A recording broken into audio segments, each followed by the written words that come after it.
bridge, for me it means like a connection between two worlds. One side is Brooklyn, where the Kabbalah is, that I go study each week with the Hasidim. Kabbalah means mysticism of Judaism. And the other side is like the rock and roll, the crazes of Manhattan. So one side is the spiritual level, the other side is the everyday life, this craziness that Manhattan is. So the bridge makes a connection between these two worlds that are symbolic.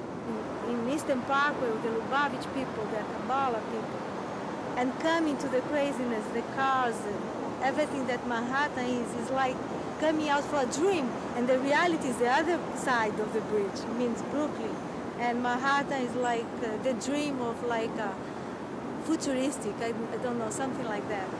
So I also represent one side like the Kabbalah people, and the other side the rock and roll. When is my first approach with New York, when I first had been here, I was together going around with this group in kind events. Ultimately, when you in the beginning, when you deal more in the material, the physical world, so it seems like a bridge that you have to try to reach a different place, which is the spiritual. It's like a human being trying to go swimming in the water. Mm-hmm. It's a different world. They have to dress a certain way, and they have to behave it's a different atmosphere. But when you, I'm sure you realize already, that when you get more involved into the spiritual world, it's really, the real eventual goal is that you don't need to really bridge it, because you see one and the other. In Manhattan, where you are, you can experience the spirituality in your world. So you don't always need the bridge. In the beginning, you need a bridge to pass over from one to the other.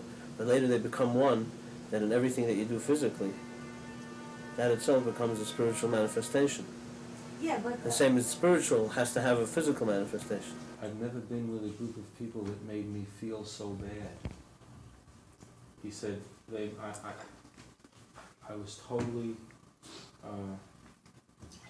really felt bad about it. I didn't know what to say. He says, they looked down upon me. They didn't accept me in any part of it. And it was he was so negative about it that I said, I don't know really what to say. It's just not a very unique situation. No, I know that. It's common. I know that. I saw this side of the bridge like real, and the other one like dream. But you are saying that both of them are real, and the real thing is living one in the other. The real thing is finding in each part the other part within it. That everything has the alter ego within it.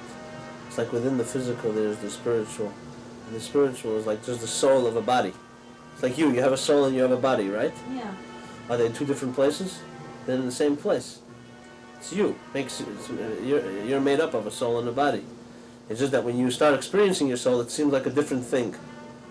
You become more conscious of something else inside of you. But eventually the goal is to not to have a bridge even, but it becomes one. Your body experiences its soul, and the soul experiences the body. It's a certain awareness, a certain consciousness. Well, more I know, more I become frightened. Do you know why?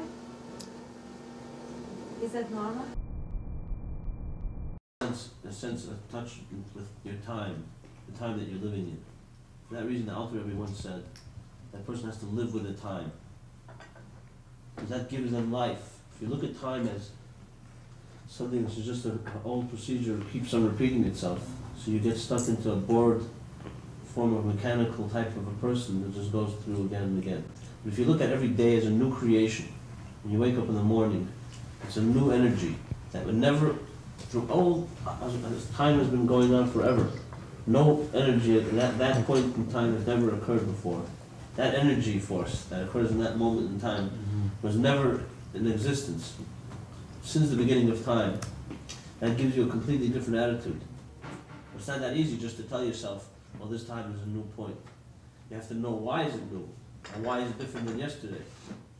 Zohar writes that every day is in a sense like a worker, creator.